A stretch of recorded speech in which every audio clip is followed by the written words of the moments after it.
Et bonjour à tous, c'est Olivier, j'espère que vous allez bien. Et dans cette vidéo, nous allons faire la salle Shopee sur Axebox. Allez, c'est parti. Alors voilà, donc la salle Shopee, donc c'est une salle retired, voilà, avec un rating, voilà, du easy, not too easy, medium. Très bien, donc on a lancé la machine. Alors ben, ce que l'on va faire, c'est qu'on va prendre cette adresse IP. Voilà, je me suis mis dans un répertoire Shopee. Et ben, on va commencer par faire le petit nmapper sur cette adresse IP. Allez, c'est parti. Donc, c'est assez rapide. On voit que il y a deux ports qui sont ouverts, le port 22 et le port 80. Voilà, donc port 22, bon, version 8.4, ok, pas de vulnérabilité connue, je ne crois pas. Par contre, ici, donc, on a le port 80. Ok, nickel. Voilà, avec un Nginx 1.23.1. Et ce que l'on peut voir ici, HTTP title did not follow redirect to http shopee.htb. Ok, donc on nous a donné un nom de domaine. Et bien ce qu'on va faire, c'est qu'on va le rajouter dans notre DNS mask.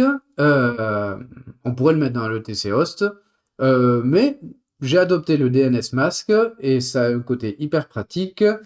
Vous allez voir pourquoi. Si je fais donc mon sudo vi, mon fichier de conf du DNS mask, on va donc rentrer une nouvelle adresse égale slash point, on avait dit donc shopee.htb slash l'adresse IP, donc non, c'est pas ça, elle est ici. Voilà. Donc effectivement, comme vous voyez, ici, j'ai mis un point Shopee, c'est-à-dire que quand, si et quand, bon, quand et si, on fera de l'énumération de virtual host, de sous-domaines, on n'aura pas besoin de les rajouter si on en découvre, comme dans le TC host. Ici, c'est automatiquement, c'est un étoile. Tout ce qui finira par shopee.htb sera redirigé vers cette adresse IP. Voilà. Donc, Shift ZZ pour sauvegarder et quitter. Et on va redémarrer le service. Voilà. Donc si je fais un ping de shopee.htb, normalement, voilà, ça ping bien sur la bonne IP. Donc, eh bien, on a vu qu'on avait un port 80 d'ouvert. Nous allons le voir. Shopee.htb, c'est parti. Donc, on a un petit site web, voilà, qui s'ouvre en nous disant que la bêta de Shopee arrive bientôt, voilà, dans 276 jours. Ok, bon, ben voyons voir ce qui est en faisant le CTRL U, ce que donne le code source de la page. Et donc ici, il n'y a absolument rien. Ok, ben, on a ça. Ben, ce que l'on va faire, c'est qu'on va aller faire un peu d'énumération, de voir un peu ce qu'il y a derrière. Donc pour cela, on va utiliser GoBuster en mode dir, voilà, où on va prendre, eh ben, vous savez quoi, on va changer le word list un peu, on va prendre celle que beaucoup utilisent, la big.text. Voilà, donc pour récapituler, on a dir, donc c'est pour faire des numérations sur je dis dire pour sûrement directory, voilà, pour voir ce qu'il y a après. C'est peut-être pas directory, mais bon. Un tiret E pour qu'il nous affiche, plutôt que de nous afficher que ce qu'il a trouvé, slash coucou, slash machin, il nous affiche le URL entière. Comme ça nous permet en fait de cliquer dessus pour directement l'ouvrir dans le navigateur. Un tiret U donc pour l'adresse et un tiret W pour la word list. C'est parti. Voilà, GoBuster a fini et on peut voir qu'il nous a trouvé quelque chose, donc du /admin qui est redirigé vers du /login avec un L majuscule. Un L minuscule, bon, voilà, et tous les autres, images, machin. Donc je pense que image, si on l'ouvre, voilà, cannot get image, ok, très bien. Ben, on va ouvrir ce login pour voir ce qu'il y a derrière. Ok, donc on a une page d'admin avec un login. Donc si on tape admin, wrong credential, ok, donc ce n'est pas ça. On pourrait essayer différentes injections, peut-être, si je tape juste ça, pour voir ce qui se passe. Là, on voit que la page, eh ben la page, elle galère. Donc, on va attendre un peu, voir ce que cela donne. Voilà, on a un timeout qui est tombé. Voilà, donc Ce que cela signifie, c'est que derrière, le fait que l'on ait mis une cote n'ait pas été filtré. Il a tenté quelque chose avec cette chaîne-là. Et il y a eu un timeout. Donc, il y a peut-être quelque chose à exploiter derrière. Ok, donc on va revenir. Voilà, donc on a notre page ici. Petit réflexe qu'on peut avoir, c'est essayer de voir quel techno il y a derrière. On a du Nginx, ok, qui est le moteur. Mais qu'est-ce qui a été utilisé, du PHP ou autre? Donc on a le réflexe de cliquer sur le Wapalizer, mais le problème du Wapalizer, ici, on n'a absolument rien qui nous donne une info. Ok, ben c'est pas grave, ce que l'on va faire, c'est qu'on va le lancer dans Burp Suite. Allez, on va ouvrir un petit Burp Suite, ici. Alors hop, Burp Suite, c'est parti. Alors, hop, on va refermer celle-là. Next, Start Burp. Voilà, blablabla, très bien, nickel. On va aller se rendre dans le proxy. On va activer le proxy burp. Ok, je vais virer le error ici. Et on rafraîchit la page. Donc, si tout s'est bien passé, ici, dans l'HTTP history, voilà. On a un get, blablabla. On a Firefox qui se déclenche. Ok, c'est cool. Mais c'est pas ce qui nous intéresse. Maintenant, on va taper un petit. Allez, admin password, on sait jamais. Et non, c'est pas bon. Par contre, ici, on a une requête post. Donc, on va l'envoyer dans le répéteur. Comme ça, on va pouvoir s'amuser avec. Donc, voilà, on a une requête, blablabla, shopee.htp.login, qui nous passe deux paramètres, le username et le password. Si je le lance, on voit que ça a trouvé, mais ça redirige vers error wrong credential. Pour le lancer, d'ailleurs, juste petite astuce, pour lancer la requête sans avoir à cliquer sur send, c'est CTRL espace. C'est plus rapide quand on fait plusieurs tests. Mais bon, donc on a ça. On a vu que si ici on mettait une cote, on faisait péter un timeout. En fait, ce qui serait quand même intéressant, ce qu'on n'a pas pu voir avec Wapalizer, mais ce serait quand même intéressant de savoir quel techno il y a derrière. Il y a une petite astuce pour savoir quel techno il y a derrière, c'est par exemple htb.login, et je vais lui mettre n'importe quoi. Et là donc, j'obtiens un cannot get, machin. Ça paraît anodin, mais si vous prenez ça, cannot get slash, et que vous le cherchez sur Google, qu'est-ce que ça vous donne? Cannot get Node.js. C'est une erreur de Node.js. Donc on sait qu'il y a du Node.js derrière. Le Node.js, ça fonctionne avec quoi? Ça fonctionne avec du JavaScript. On a aussi une base de données, voilà, qui doit contenir en fait les utilisateurs et trucs comme ça. Donc il peut y avoir derrière une base de données MySQL, mais il peut aussi y avoir du NoSQL, à savoir que c'est ce qui est le plus souvent utilisé avec du Node.js. Mais même si on ne le sait pas, on va chercher, on va tester. On peut bien évidemment tester comme si c'était du MySQL. Un petit on ferme, on met or 1 égale 1 et on commente. Voilà, on va mettre ça au format en faisant un CTRL U pour passer en URL. Et non, ça marche pas, ça fait péter donc un timeout. Donc on peut se dire, c'est peut-être pas du MySQL, mais du NoSQL. Donc ce que l'on fait, on va regarder sur Google, on va taper du Node.js, NoSQL injection, voilà, on l'a ici. Et donc on tombe sur plusieurs sites qui vont nous expliquer un peu comment ça marche avec du MongoDB. Et à un moment, on va tomber sur celui-là de petit site qui va nous expliquer un peu comment ça fonctionne. Voilà, donc je vous passe les détails. Mais à la fin, au bout d'un moment, on tombe sur cette séquence. Voilà. Donc, on l'essaye. On va aller, hop, on va cancel ce truc là. Et donc, à la place de admin, voilà, juste à côté d'admin, on va mettre ce petit truc là. Donc, si je mets CTRL U pour le passer et que je le lance, ça passe. Alors, juste pour l'explication de pourquoi cette injection fonctionne. C'est parce que derrière, on a du JavaScript. Alors, on va ouvrir un petit document. Voilà. Donc, imaginons que l'on ait un if, voilà, un if en JavaScript. Je sais plus comment ça fonctionne déjà, mais on devrait avoir un truc un peu peut-être comme ça. Et on a un genre de user égale, hop, la variable. Voilà, on va mettre var 1 et passe égale var 2. Alors, on fait quelque chose.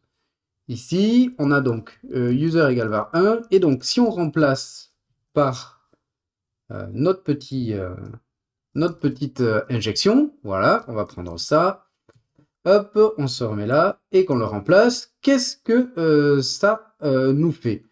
On a voilà, un var 1, on le ferme, elle est là notre injection, on ferme le truc, où A égale A, et mot de passe à ce truc-là. Et donc, qu'est-ce que cette injection donnerait? C'est-à-dire qu'ici, donc ici, on a quand même un truc hyper important parce que il faut que l'on connaisse l'user. C'est-à-dire que si je mets par exemple Toto, non, j'ai une erreur. Ce qui prouve que admin était juste. Pourquoi? Parce que ça, si on le connaît, ça va retourner vrai, ça va retourner true. Ça retourne true, ça retourne false. Dans la logique, on pourrait se dire que, voilà, on a ça, c'est true, ou ça, c'est true, et ça, c'est false, true et false, et ben ça donnerait false. Mais ça ne marche pas comme ça. En fait, le et est prioritaire. C'est-à-dire qu'on va avoir ça, true et false, ça donne false, mais après, on aurait du true ou false, ça donne true. Il y a un moyen hyper simple de le trouver. J'espère que je ne suis pas en train de vous perdre. Voilà, mais ici, vous ouvrez une console. Voilà, et vous allez taper, par exemple, on avait dit true ou true et false, ça donne true. Voilà. Donc, juste en connaissant le nom de l'utilisateur, peu importe le mot de passe, grâce à cette injection, on génère une réponse positive, un true, qui fait que on bypass le mot de passe. Voilà. Et c'est ce qu'on a pu voir ici dans Burp, c'est-à-dire que, donc, c'est un coup au pif, hein, on a trouvé admin, et en mettant notre injection, on passe redirecting to admin. Donc, il n'y a plus qu'à aller tester cette injection. Donc, on va la prendre. Voilà, on va se mettre, hop, ici. Et donc, on va taper donc admin, notre injection, et peu importe le mot de passe. Et donc, si je clique sur login, voilà, on est rentré. J'espère que je vous ai pas perdu. Ça, c'est un peu... En soi, c'est pas hyper compliqué. Voilà, le point le plus... Le difficile, c'est que il faut, voilà, on teste, on essaye différents types d'injections jusqu'à trouver la bonne et de tomber sur ce petit site, voilà. Donc, on tombe là sur une petite page, Product of Shopee Apps, voilà, blablabla, et donc si on regarde un peu ce qu'il y a dedans, ici, il n'y a absolument rien d'intéressant, voilà, mais on a un petit bouton Search for User. Donc, si j'appuie dessus, on me demande de chercher quelque chose, donc si je tente Toto, no result found. Si je tente admin, on a un petit download export. Et quand je clique dessus, on a une info, un ID, un username, admin, et un password. On peut s'amuser à essayer de craquer ce mot de passe, mais ça ne donnera rien. D'ailleurs, on va le mettre, je vais vous le montrer dans CrackStation. Voilà, c'est-à-dire que si je tape ce mot de passe, et je dis que je ne suis pas un robot, craque-le-moi, il n'y a rien de trouvé. Donc, ce n'est pas ça. On peut l'essayer avec John et H4. Ce sera exactement pareil. En revanche, on a encore un champ de saisie. Alors, hop, je vais juste recharger la bonne page. Voilà. Et donc, on peut se dire, ben, si on retente notre petite injection, comme ça, qu'est-ce qui va se passer? J'appuie sur Entrée, ça passe. Et là, quand je fais Download Export, tiens, j'ai un utilisateur en plus qui s'appelle Josh. Donc, et lui, par contre, si on le met dans CrackStation, encore, je ne suis pas un robot et je craque mon H. Voilà, on voit, on a un résultat. Vous obtiendrez ce résultat même avec John, avec la raw queue. Si je me trompe pas, elle est dans la raw queue. Donc juste par curiosité, on peut faire un petit grep machin dans slash user share word list raw queue. Effectivement, elle est dedans. Donc si vous lancez un John ou un H4 sur cette liste raw queue, vous obtenez aussi le mot de passe. Donc on a un mot de passe, on a un utilisateur. D'ailleurs, ce qu'on va faire, hop, Josh et le mot de passe au cas où on en ait besoin. On a un nom, on a un mot de passe. Quel est l'autre endroit que l'on connaît, c'est qu'on a découvert, c'est le SSH. Alors, on va essayer SSH josh@shopee.htb. Ok, donc je vais prendre mon mot de passe. Et non, permission denied. Donc c'est pas ici, mais on a quand même un utilisateur et un mot de passe. Donc on n'a pas fini notre énumération. Il y a autre chose à trouver. On a trouvé ce qu'on pouvait avec l'énumération du site web. On peut s'amuser à énumérer les sous-domaines. Donc pour cela, on va faire un petit GoBuster encore, mais cette fois avec l'option vhost. Voilà. Donc que fait vhost? Vhost, il va prendre cette adresse et cette liste de mots de passe et chercher tout ce qui correspond à un nom de domaine. C'est un peu comme wfuzz, avec wfuzz où on met fuzz.shopee.htb. Mais c'est vrai qu'avec GoBuster, on n'a pas besoin de jouer avec les headers. Juste petit détail, avec les nouvelles versions de GoBuster, vous êtes obligé de mettre le append domain. C'est-à-dire que si je fais un GoBuster-help, j'ai de l'info. Est-ce que je l'ai là-dessus? Non, je vais faire plutôt un petit vhost. Voilà. Et là-haut, voilà, on a un append domain qui nous explique que append domain, main domain from URL to word list, c'est-à-dire qu'il va prendre la word list et y coller ici le shopee.htb. Si on ne fait pas ça, et c'est un des pièges dans lequel je suis tombé au tout début, voilà, en fait ça marche pas. Pourquoi? Parce que il prend pour liste l'URL complète à tester. Et donc forcément, ça marche pas vu qu'il ne met pas shopee.htb derrière. Donc, on a cette wordlist. Alors, il y a plusieurs wordlists dans DNS. Et effectivement, en essayant les plus classiques, c'était les subdomaines top 1 million, top 100 000, et tout ça. Ça ne marchait pas. Et en fait, en essayant d'autres, il y a, je crois, 3 listes qui le comprennent, ce truc-là. Il y a le name list et le bitcarc et l'autre, je ne sais pas du tout. Et il y a une troisième liste et qui va retourner un résultat. Bon, je spoil un peu, mais voilà. Donc, on va remonter là-haut et lancer la recherche des vhost. Bon, voilà, il a trouvé. Je l'ai arrêté parce que ça devenait long, vous voulez. 49% de la liste, il a fini par trouver un nom de domaine, Mattermost. Si, juste par curiosité, on regardait dans les autres listes de la DNS, si je fais par exemple cd slash user share setlist slash discovery DNS et que je fais un grep-xn, voilà, de Mattermost. Ah bah attendez, je vais enlever tout ça, hop, voilà. Étoile, point, étoile. Alors X pour qu'il ne me retourne que les lignes où il y a le mot complet. Voilà, ici Mattermost, sinon il vous mettrez tout ce qui va avec. C'est la correspondance en regex avec un petit chapeau, un circonflexe au début et un dollar à la fin. Voilà, N pour le numéro de ligne. Voilà, et on voit que donc on en a, non, 4. 4, j'avais dit 3 au début. Voilà, et on s'aperçoit que le bitcarc, c'est celui où il est plus près. Donc c'est la plus rapide à utiliser pour le découvrir. Parce que si on aurait pu lancer le combine subdomain, tout ça, mais ça aurait pris une plombe. Donc voilà, c'était juste par curiosité. Donc on a un sous-domaine. Gros avantage donc d'avoir utilisé le DNS mask, c'est que j'ai pas besoin de rajouter ce sous-domaine dans mon ETSC host. Je vais le prendre directement et on va aller voir http Mattermost. Et effectivement, on a un Mattermost qui s'est lancé. Alors un Mattermost, c'est un genre de salon de discussion privé pour les entreprises en général, voilà, pour pouvoir discuter entre employés. Encore un email, username ou password. On se rappelle? qu'on avait eu des identifiants. Et bien, c'est le temps d'aller les essayer. On va prendre donc Josh, ici. Voilà. Et le mot de passe. Non, pas ici. Ici. Voilà. Et effectivement, ça fonctionne. On rentre dedans.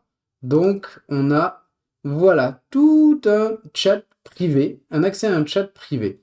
Ok, what do you think? Blabla. Ok. Et donc là, on va s'amuser à se balader dedans. Donc, on voit que le coffee break, il y a un très joli petit chat. Voilà, très bien. Un deploy machine. Si on regarde ce qui dit la deploy machine, hey just, for the deploy machine, you can create an account with these creds. Et on chope des credentials. Ok, c'est intéressant, donc on va aller les sauvegarder. Hein. Ça sera sûrement utile quelque part. Non, c'est ici. Ok, très bien. Ok, good luck. Oh, I forgot to tell you that we are going to use Docker for the deployment. So I will add it to the first deploy. Ok, Docker. Donc ils utiliseraient Docker. Info intéressante, on va le garder. Blablabla, nice, well done. Ok, développement. Voilà, qu'est-ce qu'il y a dans le développement? Il nous montre la page.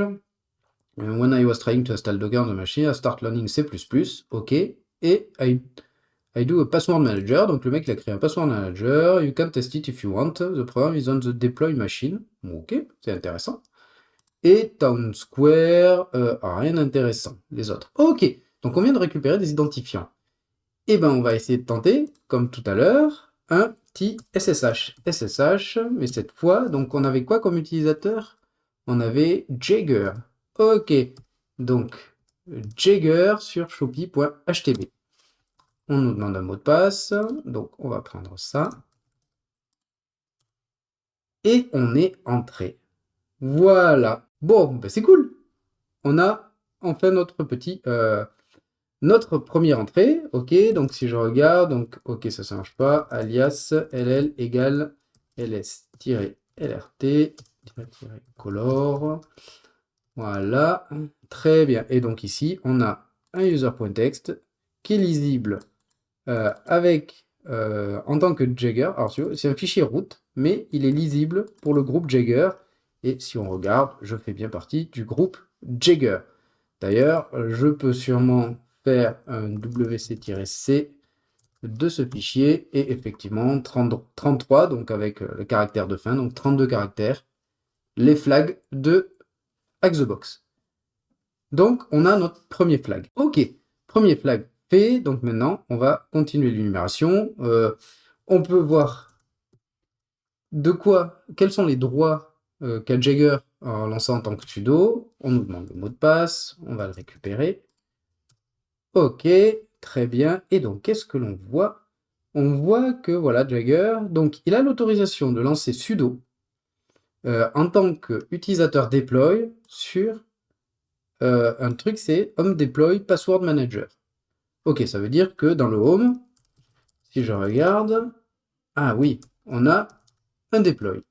Donc c'est des deploys, et que je regarde dedans, et j'ai un password manager. Ok, c'est intéressant. Pourquoi j'ai pas plus... Qu'est-ce que j'avais tapé comme alias, moi? Ça me perturbe. Alias, ls- Pourquoi LRT? LH? Bah ouais. Voilà, j'ai un peu plus de choses. Voilà, très bien. Donc on voit qu'il y a un password manager. Il y a son code en CPP, ok, mais c'est illisible. Donc c'est-à-dire que si je fais un cat de ça, bah, j'ai pas le droit. Ok, donc password manager. Si je le lance juste comme ça, non permission denied. Bon, on avait le droit de le voir en sudo en tant qu'utilisateur deploy. Ok, donc si je fais un sudo-u deploy de ce password manager, non, si je fais par exemple /, voilà, ça s'exécute. Welcome to Just Password Manager. Please enter your master password. Et si j'entre n'importe quoi, access denied. This incident will be reported. Ok. Donc là, ce que l'on va faire, c'est que on va analyser ce binaire. Il y a, on va dire, à ma connaissance, 3 façons de l'analyser. Déjà, on va taper un petit strings, strings de ce fichier. Donc ça nous retourne un tas d'informations. OK, et donc si on monte un peu par plus haut, on voit welcome, on voit les messages. Please enter, access granted, here is the creds, et il fait un cat de creds.text. OK, et access denied. OK, bon, mais pour l'instant, ça ne nous aide pas. Effectivement, on a ici un creds.text, mais que l'on ne peut pas lire. Si je fais un cat de creds, access denied. OK. Je vais vous montrer les trois méthodes. La première, c'est de continuer à utiliser strings. Si je fais un man de strings, voilà, et qu'on regarde, c'est l'option "-e" encoding, voilà, select the character encoding of the strings that are found. Voilà, donc on peut tenter différents encodages. On avait fait un "-e", et donc il y a quoi? Il y a grand S, petit l, grand B, grand L. Et bien, on va tenter ça. Donc, on va refaire notre string. On avait dit "-e grand L", ça ne retourne rien. Non, c'était grand S. Voilà, ça retourne pas grand-chose. Enfin, voilà. Je crois pas que ça retourne des trucs intéressants là-dessus. Hein. Access denied, voilà, non, voilà. Il y avait quoi? Il y avait petit l. Et là, on a un petit mot, tout seul. Simple. Ok, c'est intéressant. On le garde en mémoire. Sample. Bon, spoiler alert, c'est le mot de passe. On va passer aux deux autres méthodes avant qu'on s'amuse à les tester. Truc tout bête, c'est tout simplement de faire un cat. Un cat de ce binaire qui est password manager. Et donc, si on regarde un peu ce qu'il y a, voilà, là on a le message "Welcome just password manager, please enter master password, : sample, access granted". On retrouve ce sample là-dedans. La troisième méthode, c'est de le décompiler avec Ghidra, par exemple. Pour cela, il faut qu'on le récupère. Est-ce que on a le Python quelque part? Alors non, Python 3. Voilà, on a le Python 3. Donc ce que l'on va faire, c'est qu'on va aller le récupérer. Je vais faire un Python 3-m http .serveur. Voilà, et on va ouvrir une autre fenêtre, on va faire un wget http shopee.htb 2.8000 et bien sûr j'ai oublié le nom du fichier, voilà, password manager. Et voilà, on l'a récupéré, on peut voir ici que la requête est bien passée. Voilà, donc on a notre fichier ici. Et bien ce qu'on va faire, c'est qu'on va ouvrir Ghidra. Donc Ghidra, allez c'est parti, on ouvre Ghidra, qui est un décompileur en fait. Voilà, il s'ouvre. Voilà, donc j'ai déjà un nouveau projet qui s'appelle Shopee. Ok, file, import file, tiens, on va importer un fichier. Donc le password manager qu'on a ici, ok. Blabla, import result, ok, le fichier a été importé, très bien. On va double-cliquer dessus, et il nous demande, voilà, ça n'a pas été analysé, voulez-vous le faire? Oui, bien sûr. Voilà, analyser, et donc voilà. Et donc ici, on va chercher ce qui nous intéresse, et donc dans un bon programme en C ou en C++, la fonction qui nous intéresse, c'est la fonction main. Et donc on a ici les fonctions, on va cliquer dessus. Alors normalement, il devrait y avoir une autre fenêtre aussi. Je l'ai enlevé, je ne sais plus laquelle c'est avec de l'exa, je crois. Ou de l'assembleur, je sais plus. Voilà, mais ça ne nous intéresse pas ici. Ici, donc, on a le programme qui a été décompilé. Et donc, qu'est-ce que l'on voit? On voit ici, opérateur, basic stream, voilà. Donc, on a une variable locale 48. OK, et si je vois, c'est please enter your master password. Donc, on la stocke dans local 48. Ensuite, on continue, et on voit qu'ici, il crée une variable local 68, voilà, dans laquelle, ici, il rajoute un S, un A, un M, un P, un L et un E. Sample. Et après, il la compare avec la locale 48, celle qu'on a tapée. Si elle est bonne, si elle est mauvaise, access denied. Et si elle est bonne, il fait un cap du truc. Donc on a un mot de passe, le mot de passe qui semblerait être sample. Alors je vais fermer ça parce que ça ne nous sert à rien. Hop. Je ferme ça. On va virer ça. On va remonter et on va relancer notre petit sudo que je dois avoir par là, voilà. Et là, SAMPLE, bingo! On a username deploy, hop, on va les noter, et un mot de passe. Et ben c'est parti, on va le tester. Donc pour se connecter avec le compte deploy, alors je vais prendre le mot de passe ici en mémoire. Elle est là ma fenêtre, on va faire un petit su-deploy, le mot de passe, et voilà. Si je fais un ID, on est deploy. Alors, who am I? Ok, c'est ça. Donc, mon ls ça, voilà. Donc, si je veux faire par exemple un cat du password manager, voilà. Alors, l'autocomplétion ne marche pas.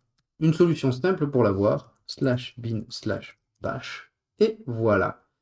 Donc, ici, on peut faire un petit cat du password manager.cpp, et effectivement, on voit ce que l'on avait vu en le décompilant. C'est que, voilà, please enter, il stocke ça dans le password, et dans master password, il stocke un S, un A, un M, voilà, et il les compare. Voilà, et après, il fait un cat du creds, c'est-à-dire que si je fais un cat du creds.text, effectivement, j'ai des mots de passe. Donc, mais ce n'est pas fini, parce que je ne suis pas root. Si je fais un ls/root, je n'ai rien. Par contre, je ne sais pas si vous l'avez remarqué, j'ai lancé une petite commande une fois que j'ai été connecté à deploy, qui nous a donné un petit indice. On va remonter, la commande c'était id. id, si on regarde, on a deploy, groupe, et les groupes dans lesquels je fais partie, j'ai un groupe Docker. Quand on a Docker, il y a de fortes chances que c'est ce qu'on appelle game over, que je puisse en fait directement devenir root. Pourquoi?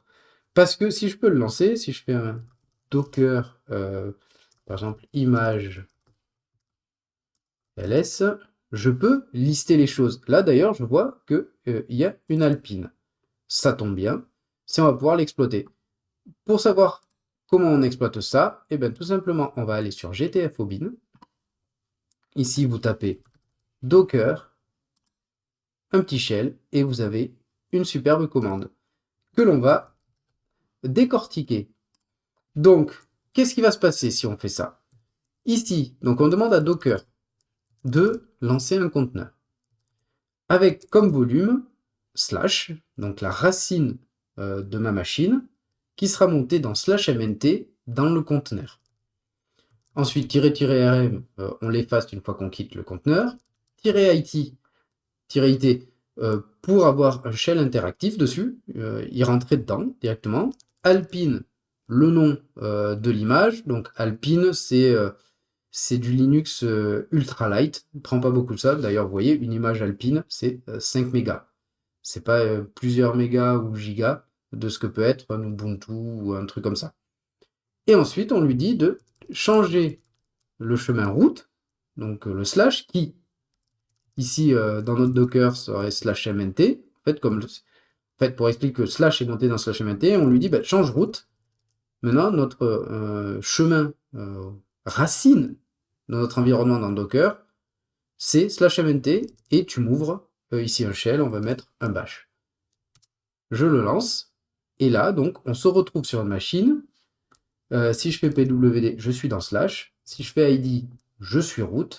Mais par exemple, si je fais un ls/home, et ben c'est la machine hôte qui est montée sur la machine, le conteneur, et donc je suis sur la machine hôte en étant dans le conteneur.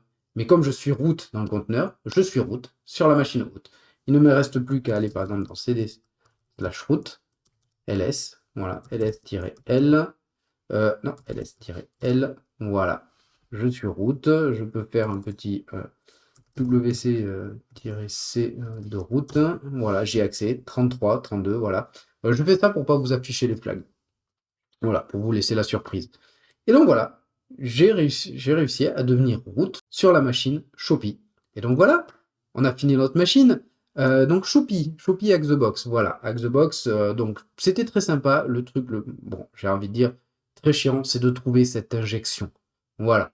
Je sais pas, enfin, moi c'est la première fois que je la rencontre, cette injection. Plutôt l'habitude des injections SQL, voilà. Mais celle-là, voilà. Bon, donc ça a été le côté un peu chiant à trouver. Voilà. Ensuite, après, il n'y a pas de grande difficulté. On est plutôt guidé, voilà, d'arriver à décompiler le binaire. Voilà, pour arriver à trouver le mot de passe. Et après, Docker. Dès qu'on voit Docker, de toute façon, c'est c'est plutôt facile, on va dire. Voilà. Juste, j'espère que l'audio de cette vidéo ne sera pas trop dégueulasse, parce que je suis pas mal enrhumé. Et sur ces belles paroles, j'espère que ça vous a plu, et je vous dis à très bientôt. Tchuss!